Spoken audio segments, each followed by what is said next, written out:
Okay, I think I'm going to go ahead and record this. It's 2 a.m.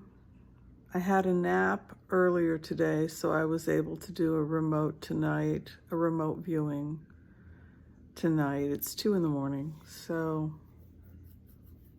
periodically I get comments from people that tell me I look terrible in these videos. Thank you for that. How do you look at 2 in the morning? Sometimes I write things down, and then I go to sleep and wake up in the morning, have a cup of coffee, brush my teeth and my hair, and do all those wonderful things so that I can look beautiful for you. But I found that the majority of the people that watch this channel just want the frickin' information. So that's what's happening tonight.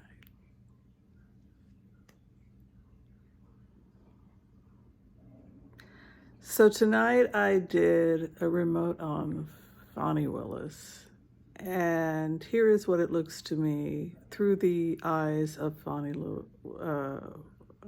Willis as I gaze out at these indictments that are coming down. This is a gang of people. This is what I would take away from what has happened in Georgia. There's a lot I could say about what this looks like as I sit in Fanny Willis's shoes. But this was a steady stream of harassments and threats, and in some cases even threats to people's lives, election officials. It was so serious that that's why people had to be taped, things had to be documented, because it had gotten to the point, the rhetoric, where people thought that their lives were at risk. And it was a steady stream of harassment that was being egged on by a gang of people. We'll call them the Gang of Eight. I don't know if it's going to be 8 indictments, but it could be even more than 8 indictments. But let's just theoretically call it the Gang of Eight.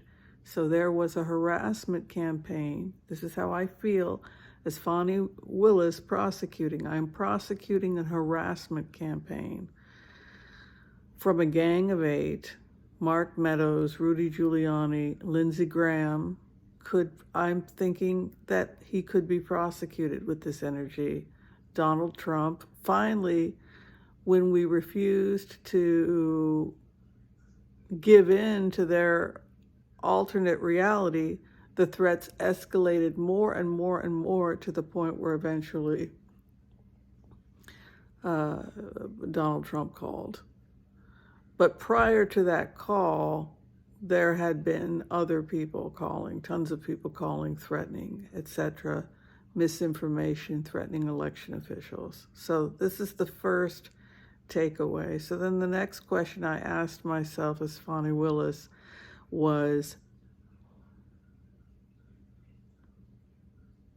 why is this so much more intense? I mean, it was also intense in Arizona. And the reason is because it had flipped from red to blue, and it was a southern state. It's a southern state, and they couldn't accept the reality that this had happened in a southern state. And the infrastructure and the number of people in support of Donald Trump in Georgia, the power of the Republican Party in Georgia, and this was stunning to Republican strategists, that they were beginning to fall, that they were collapsing in Georgia. And so the Gang of 8 organized a steady stream of harassment with people local to gang up, terrorize, and threaten election officials. And that is how the prosecutions going forward are going to look. All right, thank you everyone for watching. I hope you took my comments with humor. They were met with love and humor. All right, be well everyone. We'll see you next time. Good night.